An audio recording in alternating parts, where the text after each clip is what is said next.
오늘 우리가 함께 나눌 말씀의 제목은 시련을 통해 영원한 것을 사모할 수 있도록이라는 말씀으로 하나님 말씀 증거하도록 하겠습니다.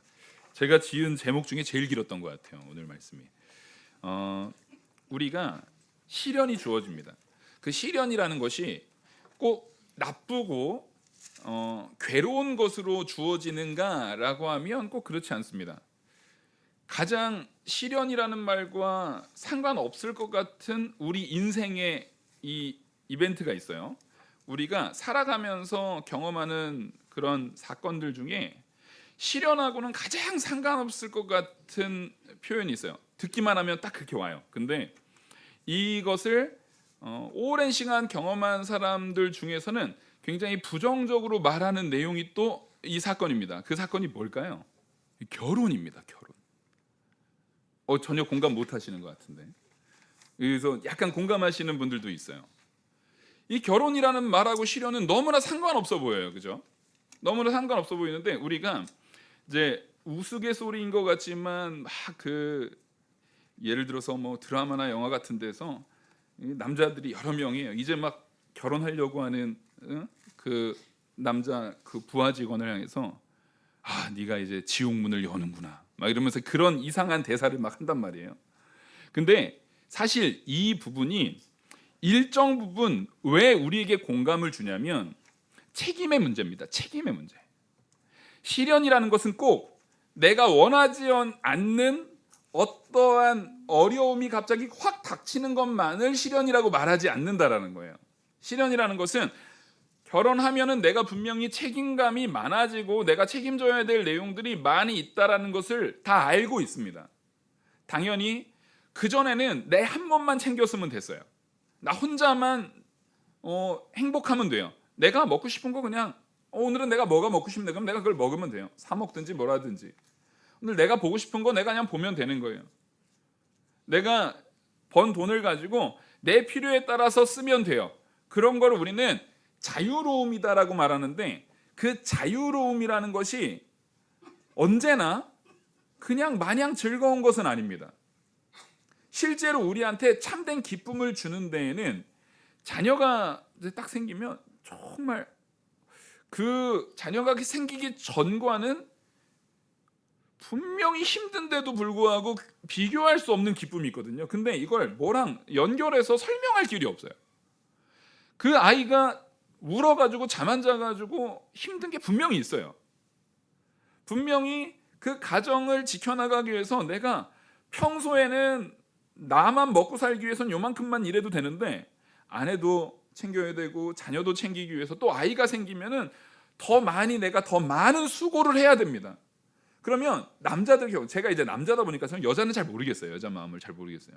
지금 벌써 한 19년째 살아도 잘 모르겠어요. 원래 계속 몰라요. 주님 오실 때까지 모를 거고 천국 가서도 알지는 잘 모르겠어요.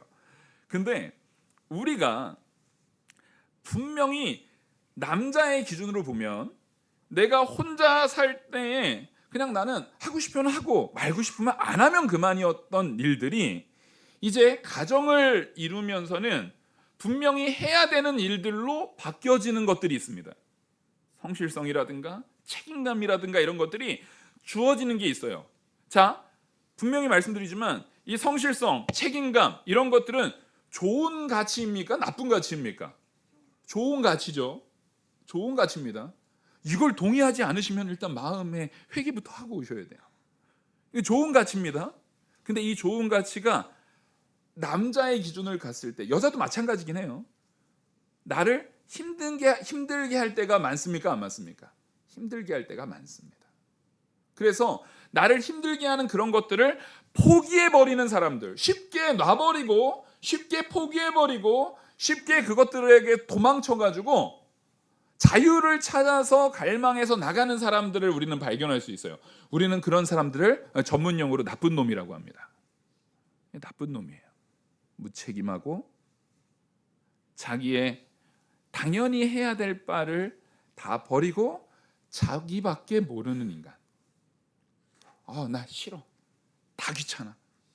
나 그런 거 이제 상관 안 할래 하고 자기 인생만 자기 혼자 편하겠다고 다른 모든 책임에 대한 부분을 다 버리고 가는 사람. 그래서 그 결과로 자녀들은 괴로움을 당하고 아내도 괴로움을 당하고 혹은 남편도 괴로움을 당하고 하는 일들을 만드는 사람을 여자든 남자든 우리는 나쁜 사람이라고 말합니다. 여러분, 시련이라는 것이 꼭 내가 가만히 있는데 갑자기 자연재해가 일어나요. 내가 가만히 있는데 갑자기 누가 이렇게 막 사고로 막 아프고 혹은 죽고, 요즘에 뉴스를 보면 얼마나 많은 세계의 모든 사건과 사고들, 자연재해들이 핸드폰 안에 한눈에 막 나오잖아요. 그러니까 우리는 온갖 시련이 일어나는 것들을 바로 실시간으로, 불과 단 1분도 걸리지 않아서 실시간으로 확인할 수 있는 시대를 살고 있어요. 그래서 요즘 같은 시대를요, 시련이 넘쳐나는 시대예요. 많은 시련들을 내가 실시간으로 정보로 알 수 있는 시대예요. 근데 우리는 그런 것만 시련으로 보는 것이 아니라 내가 분명히 책임감을 가지고 내가 좋아서 선택한 그 결혼이라든가 내가 정말 사랑에 맞지 않는 내 자녀를 출산하는 일이라든가 이런 것들도 경우에 따라서는 우리에게 뭘로 올 수 있다는 거예요? 시련처럼 느껴질 수 있다는 겁니다. 남편이 꼴보기가 싫어요. 애들이 막 꼴보기가 싫어요. 제가 그걸 경험한 적을 한번 설교 중에도 말씀드린 적이 있는 것 같은데, 애가 너무 우는 거예요. 너무 울어요. 밤에 잠을 안 자요. 전도사 때였는데 밤에 막 신나 공부하고 막 해야 될 것들이 많으니까 12시 돼서나 겨우 잠듭니다. 근데 다음날 차량 운행을 또 가야 되니까 한 3시 어간에는 일어나야 돼요. 한 3시간 정도 잤어요. 3시간 정도밖에 못 자요. 잘 수 있는 시간이 그 시간이에요. 그런 삶을 살고 있는데 애가 울어요. 잠을 안 자요. 얘를 재워야 되는데 얘가 새벽 1시 막 거의 2시가 다 되는데도 잠 잘 생각을 안 해요. 막 서로 번갈아 가면서 한다고 해도 둘 다 너무 지쳐 있어요. 그 순간에 애가 너무 미운 거예요. 한 번은 그러고 나서 한 2시나 겨우 잤나? 1시간 겨우 자고 이제 새벽에 이제 차량 운행 가서 또 다 운행 다 하고 이제 집에 오려고 하는데 입에 자꾸 이렇게 약간 이렇게 짠맛이 자꾸 나는 거예요. 콧물이 흘렀나 이렇게 봤더니 여기가 다 피로 돼 있더라고요. 코피가 터져서 이 와이셔츠랑 여기 정장이 여기가 전부 다 피가 돼 있는데 몰랐어요, 제가. 이게 다 흘러서 계속 입에, 그래서 뭐가 이렇게 끈적끈적 붙길래, 보통 저희가 입술이 이렇게 끈적끈적 붙길래 뭔가 했더니 이게 여기가 전부 다 피였어요. 코피가 터진 거죠. 그게 제가 태어나서 처음 한 번도 코피가 난 적이 없었거든요. 근데 그 순간에 그냥 씻고 하면 되는데 마음에, 사람은요 악해요. 그 아이가 내가 가장 사랑하는 여자를 통해서 같이 태어난 너무 사랑하는 아이예요. 근데 그 순간에 마음에 얼마나 목회자로서 제가 이미 전도사였거든요. 절대 가져서는 안 되는 생각이 불현듯 팍 올라오는 거예요. 야, 이게 나를 죽이려고 태어났나? 이게 어떻게 감히 부모가 자녀를 향해서 가질 수 있는 생각입니까? 근데 제가 그런 인간이더라고요. 내가 극단적으로 괴롭고 힘들고 어려우니까 그 시련이 나를 완악하게 만들어요. 여러분, 근데 요 시련이 이런 장치만 있는 게 아닙니다. 그 순간 바로 그 생각은 잠시 왔지만, 잠시 그런 나쁜 생각이 잠시 왔지만 하나님이 바로 그 자리에서 성도인 우리에게 주는 마음이 있어요. 회개하게 하십니다. 회개의 역사를 주면서 너 무슨 소리냐? 바로 그 자리에 그 생각을 불현듯 머릿속에 떠올렸던 저를 다시금, 그 교회에서 그랬거든요. 하도 짠맛이 나길래 교회 화장실에서 이렇게 보니까 이게 이렇게 돼 있는 거예요. 그 순간에 닦고 다시 돌아가서 하나님 앞에 철저하게 눈물로 회개 기도를 했습니다. 하나님 앞에 철저하게 회개 기도를 했어요. 근데 그 회개 기도 이후에 분명히 달라진 걸 느꼈어요. 내가 영적으로 믿음 안에서 보다 강해지는 역사를 경험했습니다. 자, 방금 그 나쁜 생각을 했던 것과 기도한 이후의 삶은 길게 잡아봐야 제가 그때 한 3-40분 기도했던 것 같아요. 되게 길게 한 것 같은데, 사실 여러분 기도해보면 아시겠지만 되게 길게 기도한 것 같은데 지나보면 한 20분 30분 지나 있어요. 얼마 안 지났어요. 영화 보고 TV 보고 재밌는 거 할 때는 순간에 지나가는 거지만 우리 엄청 열심히 기도한 것 같은데 시간 별로 안 지나 있어요. 그 잠깐 어간에 이재호라는 사람이 달라졌습니까? 그 나쁜 생각했던 것과 크게 달라지지 않았어요. 근데 하나님이 그 사이에 내 영적인 가치에서 자라남을 따라하겠습니다. 하나님이 이끄신다. 하나님이 이끌어 주신 거예요. 정말 그것은 내 마음속에 나타난, 자 보십시오, 불현듯 갑자기 나를 탁 친 시련이 아니에요. 갑자기 무언가 나를 팍 공격한 시련도 아니에요. 내가 분명히 사랑해서 한 결혼이고 너무 축복 가운데 낳은 아이고, 이름 태명도 그때 축복이라고 했었어요. 너무 축복 가운데 태어난 아이고 너무나 사랑에 맞이하는 아이인데도 불구하고 나한테는 시련으로 다가올 수 있어요. 근데 그것이 단지 내 안에 머물러 있으면 뭘로 나갔어요? 표독하게 나갑니다. 악독하게 나갑니다. 나쁜 생각으로 나갑니다. 더럽고 추악한 생각으로 나갑니다. 그냥 다 버려버리고 싶고 다 포기해버리고 싶고 다 놔버리고 싶은 더러운 생각으로 나갑니다. 근데 그게 회개 기도를 통해서 하나님께 이끌려지니까, 하나님께서 주장하시니까 영원한 것으로 변화됩니다. 영원한 역사로 자라납니다. 영원한 역사로 나를 이끌어 주십니다. 여러분, 시련이라는 것은 어떻게 쓰여지느냐에 따라서 너무나 달라지게 되는 것입니다. 저는 되도록이면은 우리 성도들에게 시련이 닥치지 않기를 간절히 소망합니다. 정말이에요. 그래서 제가 자주 말씀드리는 거 있잖아요. 우리 성도님들이 이삭처럼 살아갔으면 좋겠어요. 이삭 같은 인생을 사셨으면 좋겠어요. 별 시련 없이 하나님의 보호 아래서 정말 꾸준히 잘 되다가 주님이 부르실 때에 싹 가는 그런 이삭 같은 삶을 살기를 원해요. 하지만 오늘 이 자리에서 시련의 다른 면, 그 시련이 하나님께서 그 시련을 우리에게 허락하시는 이유가 우리로 하여금 영원한 것을 사모할 수 있도록 이끄시려고 허락하신다라는 것을 우리가 좀 알았으면 하는 마음으로 오늘 말씀을 전합니다. 오늘 본문의 내용을 보면은요, 먼저 뭘 얘기를 하냐면 그 시련에 대한 부분을 얘기를 할 때 전반부와 후반부로 나누죠. 우리는 요 본문 설교를 보통 할 때 이렇게 해요. 그 15절까지 딱 끊고 16절부터 18절은 겉사람 속사람으로 설교 따로 하고, 그 앞에는 질그릇에 담긴 보배 가지고 초점이 어디 있냐면 너는 질그릇인데 그 안에 예수 그리스도라는 생명을 담았기 때문에 보배가, 우리가 믿는 것이 너라는 연약한 질그릇에다가 예수 그리스도라는 십자가의 보혈, 우리를 구원하는 참된 보배를 담았다. 이렇게 두 개로 딱 나뉘어요. 그죠?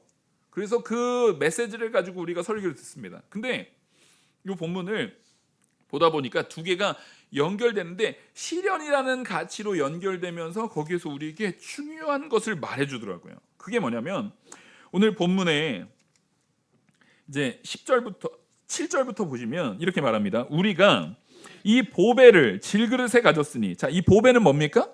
예수 그리스도입니다. 분명합니다. 질그릇은 뭐예요? 우리예요, 우리. 예수 그리스도가 어디에 담겨진 겁니까? 질그릇인 우리 안에 담겨진 겁니다. 이것을 신학적으로 예수 그리스도와 우리가 연합되었다라고 말합니다. 예수 그리스도와 연합된 자들은 영원한 생명에 거하고 이것은 어느 누구도 끊어낼래야 끊어낼 수가 없어요.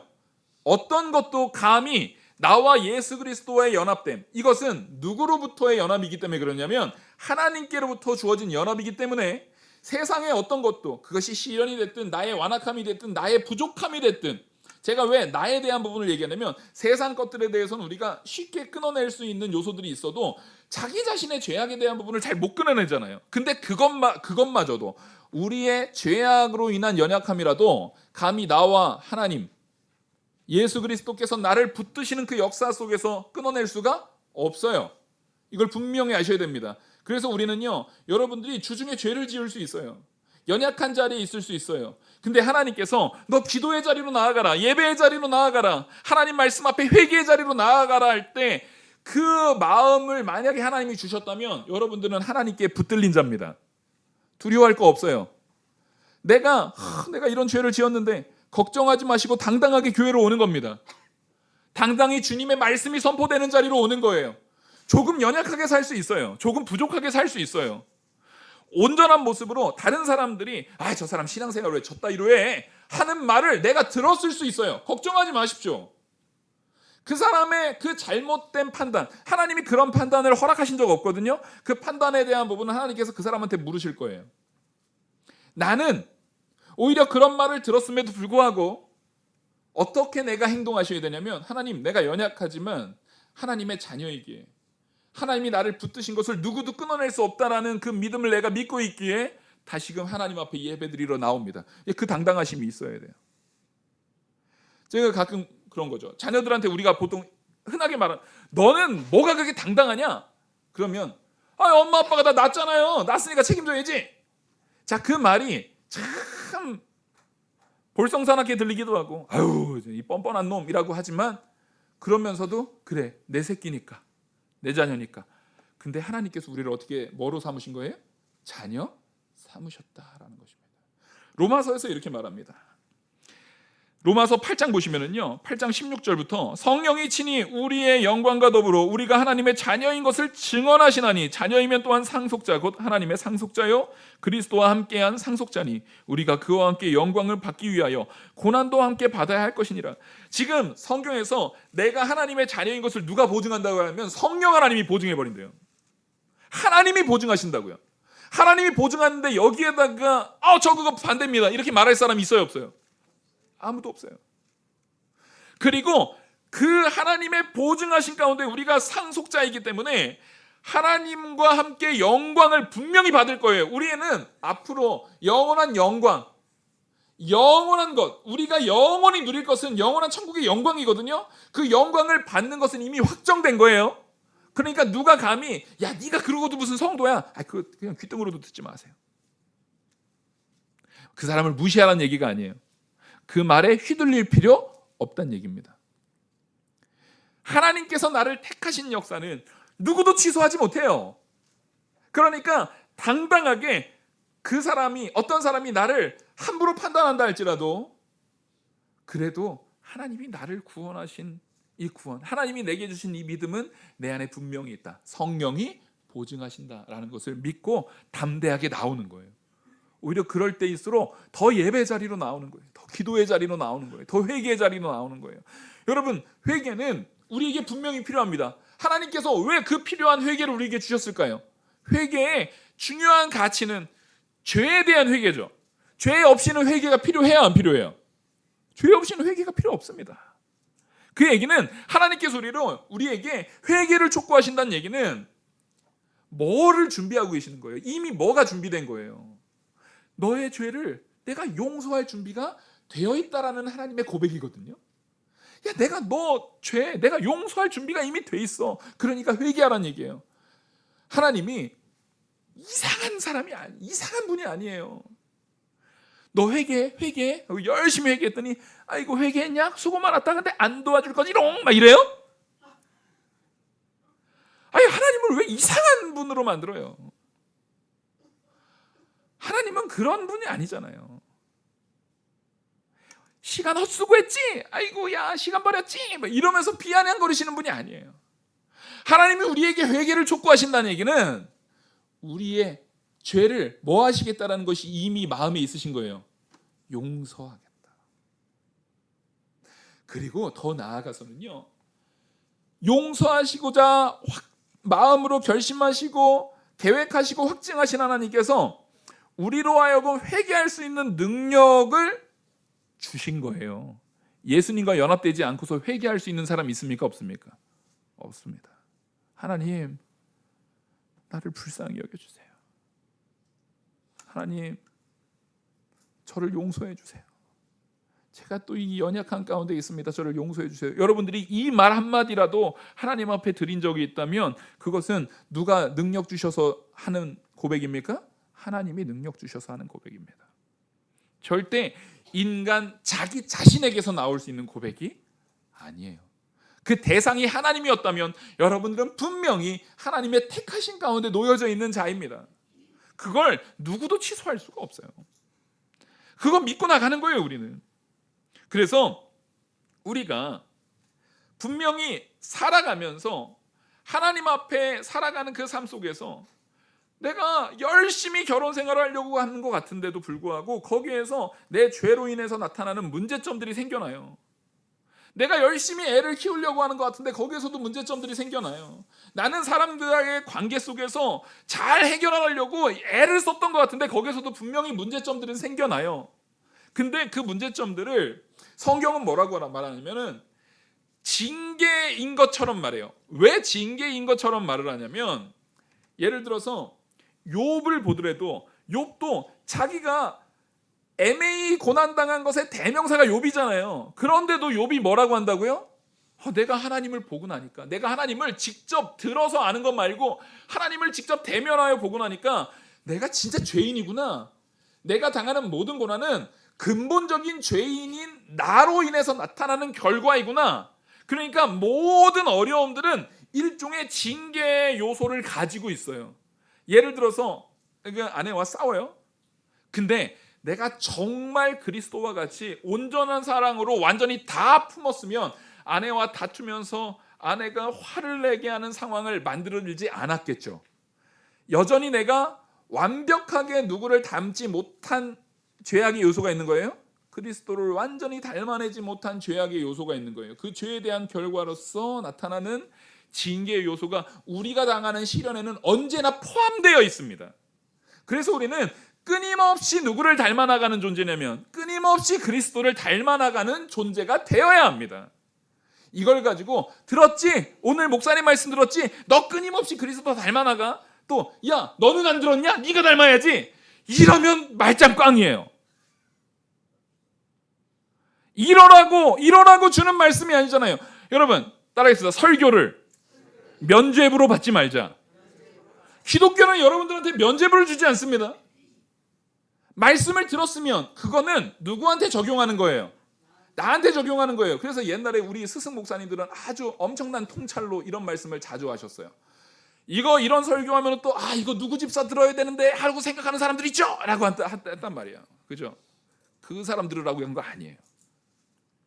그러면 목사님은요? 목사님은 누구 들으라고 한 말이에요?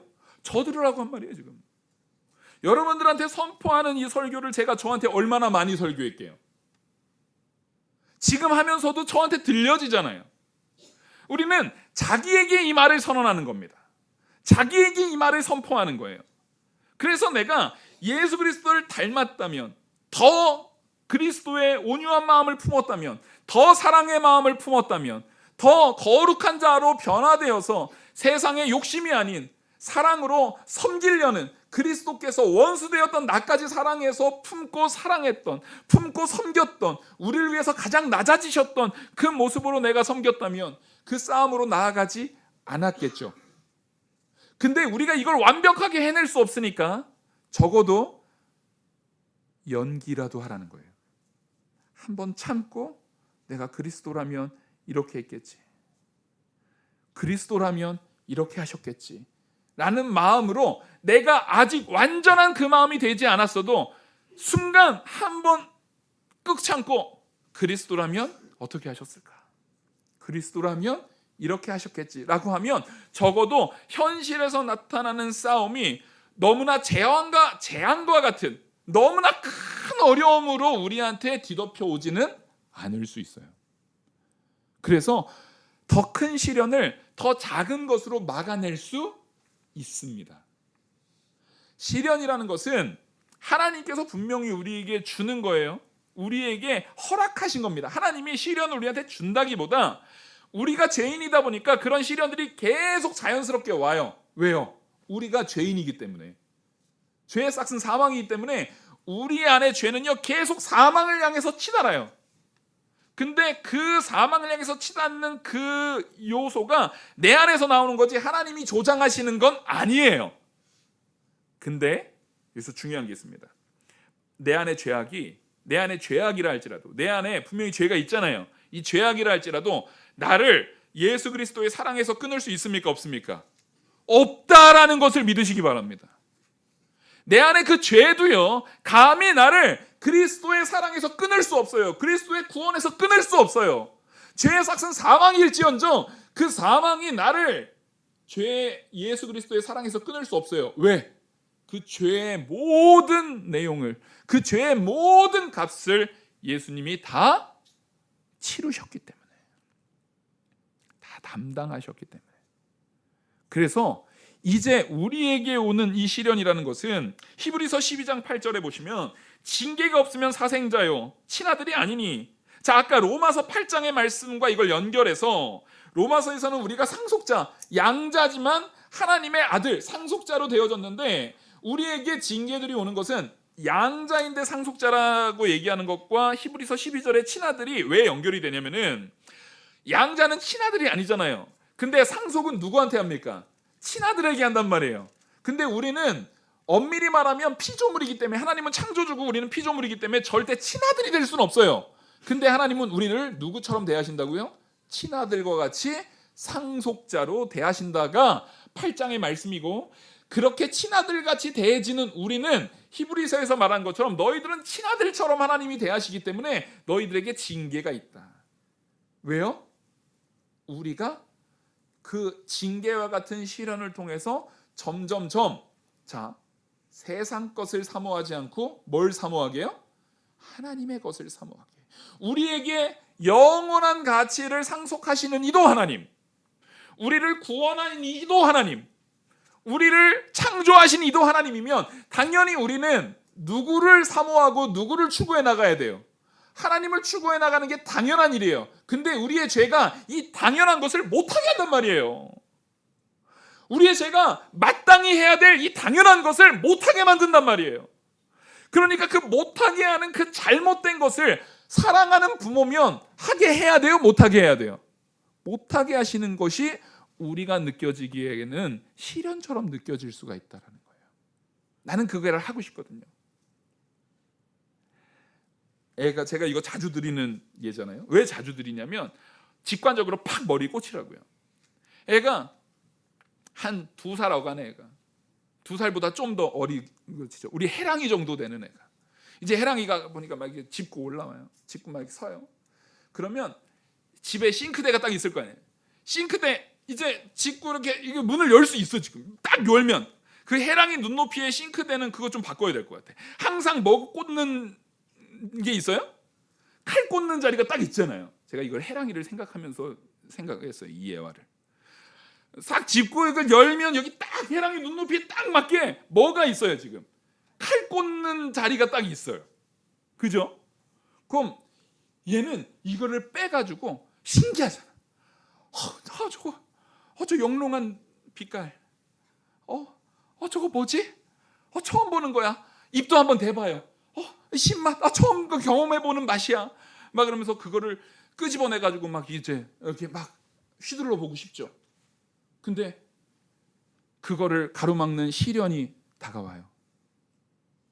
우리 강민희 성도님이 다가와서 안 돼! 엄마가 와가지고 안 돼! 그러면서 그 딱 뺏어가지고 하면은 해랑이가 울까요? 안 울까요? 울죠. 자기 인생에 거의 처음 당해보는 시련과 같아요. 왜 내가 하지 못하게? 걔를 내가 잡아야 되는데. 그래서 막 비참해요. 막 마음에 막 지금 막 너무 이입이 됐어 지금.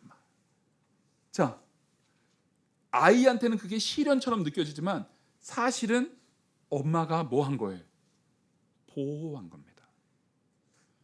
여러분, 이게 아이의 비유라고 해서 가볍게 보시지 말고 우리와 하나님과의 관계가 딱 이렇습니다.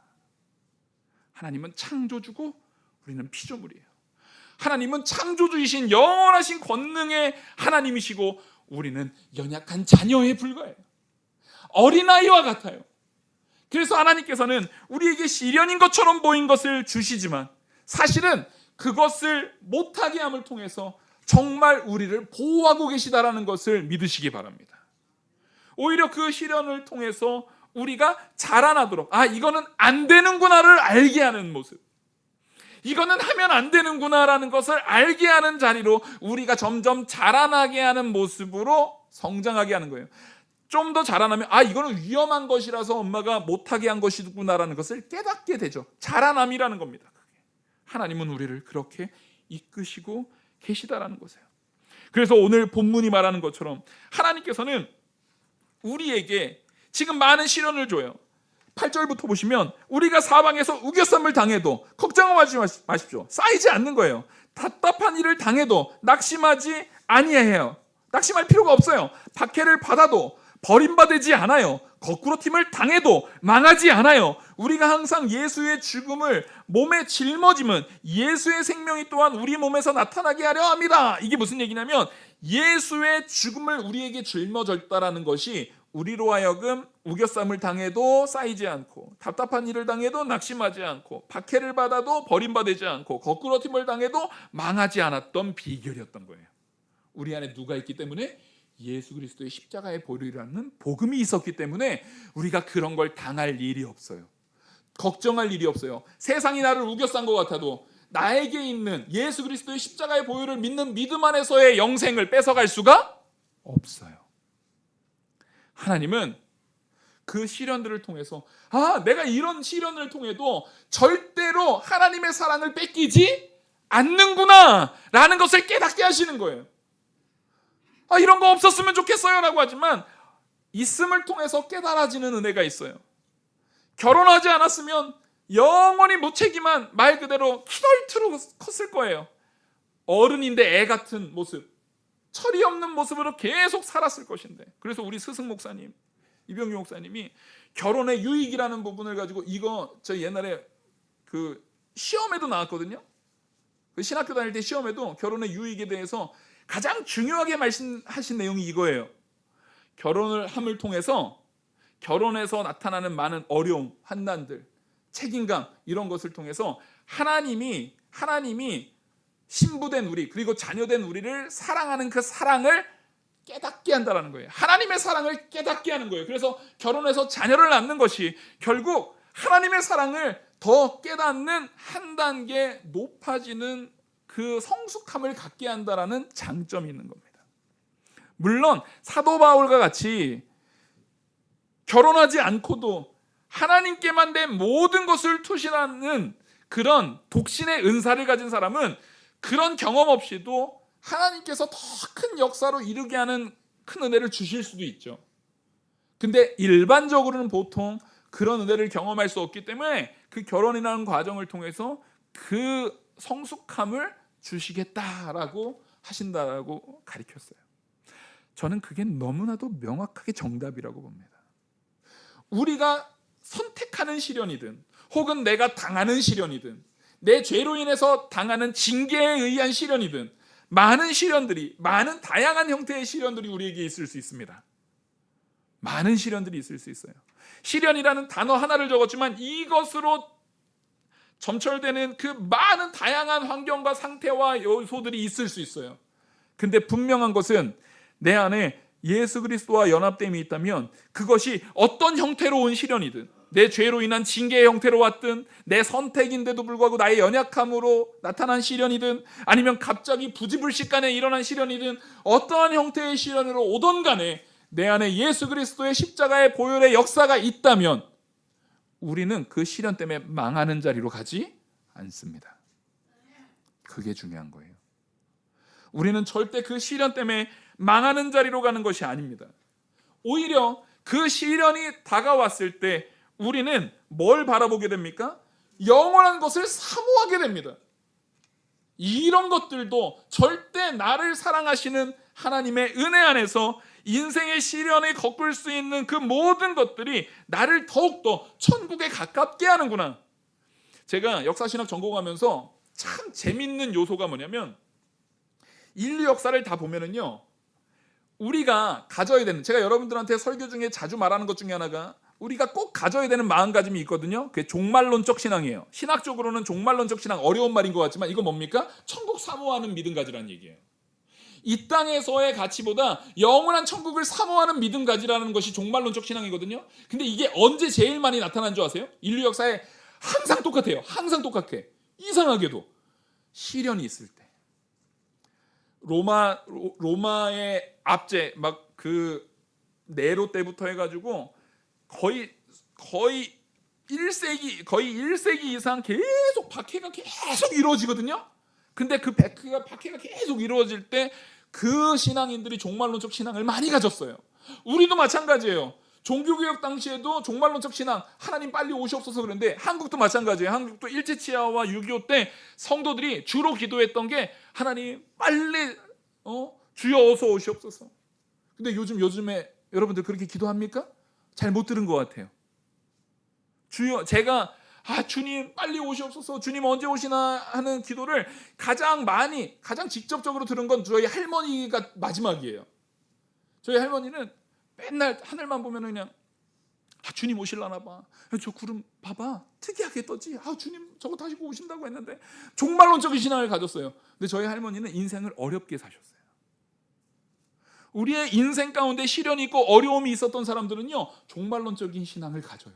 천국이 사모돼요. 빨리 주님이 오셨으면 좋겠어요. 근데 요즘 우리 어때요? 먹고 살만 하거든요. 뭐 세상이 어렵네 뭐네 해도 올해도 그 연휴 때 많은 사람들이 많은 소비를 해요. 세상이 경제가 어렵네 뭐네 해도 우리의 소비는 줄지를 않아요. 별로 줄지를 않아요. 왜 그렇습니까? 우리는 지금 살만해요. 그러다 보니까 주님 빨리 오시옵소서라는 기도가 사라진 지 오래입니다. 쏙 들어갔어요. 하나님 좀 참고 계시다가 제가 나중에 즐길 거 다 즐기고 암 진단 받아가지고 아프기 직전에 오세요. 이런 거 바라잖아요. 이런 거. 그럼 부모가 그거 기도하고 있으면 엄마는 나는 아직 결혼도 안 했는데 그러면서 또 이제 컴플레인을 걸어올 수 있어요. 다 뭐만 생각해요? 나 좋은 것만 생각해요.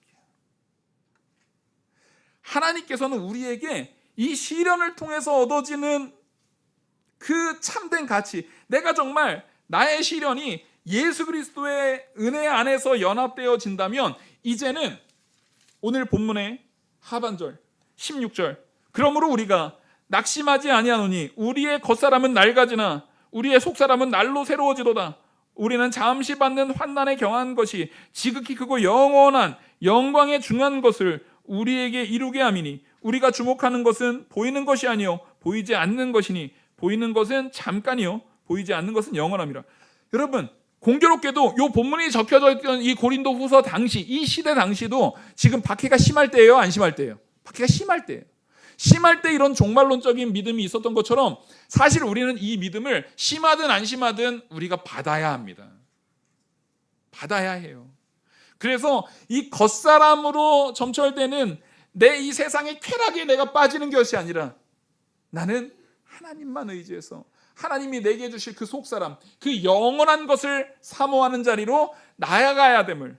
그래서 앞서 말한 것처럼 연결되는 거예요. 4절의 상반절에서 말했던 네가 예수 그리스도와 동행하기만 하면 예수 그리스도와 함께하기만 하면 그 모든 것을 그 은혜를 통해서 영원히 새로운 속사람으로 영원한 속사람의 가치를 사모하는 자로 너 자라날 수 있다.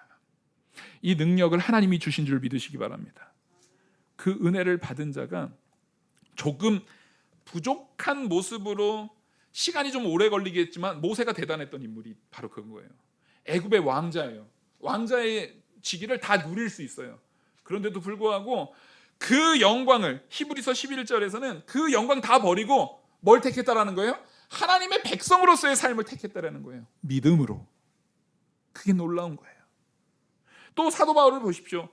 사도 바울이 되게 똑똑한 사람뿐만 아니라 로마 시민권자에다가 바리새인 문화에서 배운 아주 지식인이고 사람들한테 존중받는 랍비가 될 수 있는 사람이에요. 근데 바울이 어떻게 합니까? 이 세상의 지혜와 모든 것들, 이 세상에 자기가 누릴 수 있는 모든 쾌락과 모든 것들은 다 배설물로 여겨버려요. 그리고 나는 오직 누구만 전하냐면 그리스도만 전하겠다라는 거예요. 이게 바로 영원한 것을 사모하게 된 사람이 물질과 쾌락이 점점 이제 하찮게 보여지게 되는 거예요. 우리가 나아가야 되는 길이 바로 이 길입니다. 여기로 나아가야 됩니다.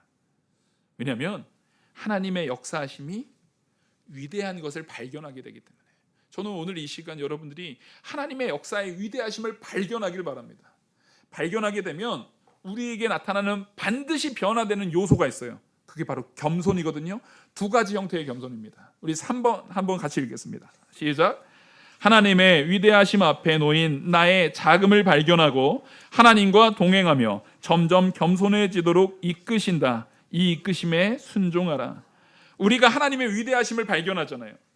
하나님의 위대하심을 발견하면 영원한 것을 사모할 수밖에 없어요. 시련을 통해서 우리가 영원한 것을 사모하게 될 때 하나님께서는 우리로 하여금 그 크신 하나님 앞에 우리가 겸손해지게 만듭니다.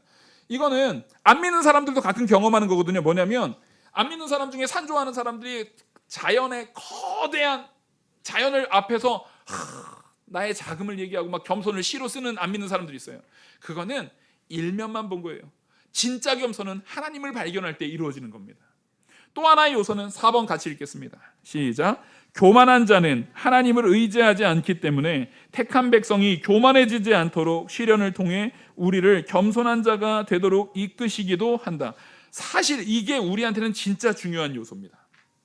하나님께서는 고린도 후서 12장 7절 보시면 여러 계시를 받은 것이 지극히 크므로 너무 자만하지 않게 하려고 내 육체의 가시 곧 사탄의 사자를 주셨으니 이는 나를 쳐서 너무 자만하지 않게 하려 하심이라. 이거 사도 바울이 쓴 고백이거든요. 눈에 이 가시가 있었어요. 근데 받은 은혜가 너무 크기 때문에 교만하지 않게 하려고 이걸 주셨다라는 거예요. 하나님이 성도인 여러분, 사실은 우리에게 3번보다는 4번이 더 직접적으로 우리에게 경험되어져야 합니다. 내가 교만해지지 않도록 하나님께서 우리에게 시련을 주는 거예요. 그러니까 여러분들이 시련을 받을 때마다 이걸 통해서 더 누구 의지하라고요? 하나님 의지하라는 거구나. 이걸 통해서 더 하나님만 의지하고 하나님만 사랑하라는 거구나. 더 하나님 은혜 안에 있으라는 거구나. 그것을 깨닫는, 그래서 교만이 아닌 겸손의 자리에 서는 저 우리 모든 성도님들 되기를 간절히 축원합니다. 기도하시겠습니다. 은혜와 사랑이 무한하신 하나님 아버지, 오늘 이 말씀이 우리 안에 깨달아지게 역사하시고 하나님의 진리 가운데로 우리가 인도받을 수 있도록 은혜 내려 주시옵소서. 이 모든 말씀 살아계시는 우리 주 예수 그리스도의 이름으로 기도 올리옵나이다. 아멘.